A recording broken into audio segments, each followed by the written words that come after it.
Are you excited for one more night game in Beaver Stadium? This weekend, 7 p.m. on NBC, Senior Day, for some special players that came back for this season. Also, have I mentioned before how much I love listening to Noah Eagle and Todd Blackledge when I rewatch these games?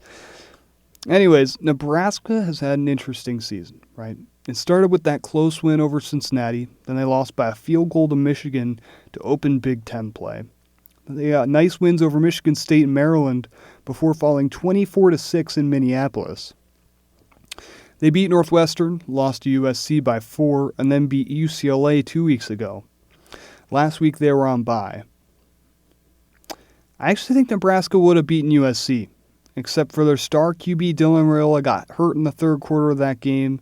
With Raiola out, it looked like Nebraska's season was done. But their backup has proven to be a dynamic dual-threat athlete. TJ Lateef, the freshman from Compton, dominated in his return to LA, going 13 for 15 for 205 passing yards and 3 touchdowns against the Bruins. He also added 5 rushes for 31 yards on the ground. However, the Nebraska offense was led by Emmett Johnson, who had 28 carries for 129 yards and a touchdown on the ground, and then also had 3 catches for 103 yards and 2 receiving touchdowns. That's 232 all-purpose yards and 3 touchdowns to put the Huskers on his back. The best way for Penn State to keep the ball out of Emmett Johnson's hands is to keep dominating the line of scrimmage and bringing the extra pressure.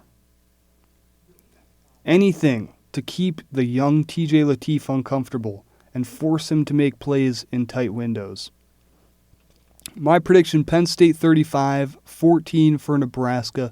This game's going to be really fun, right? It'll be a homecoming for Matt Rule, who recently signed a 2-year, $12.5 million contract extension to keep him in Lincoln through 2030. Rule was obviously a top candidate for the Penn State job a few weeks ago, but he decided to finish what he started with Nebraska.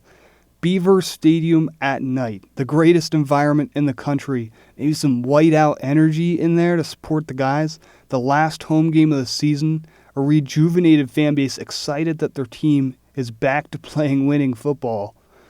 This season hasn't gone exactly as Penn State has planned.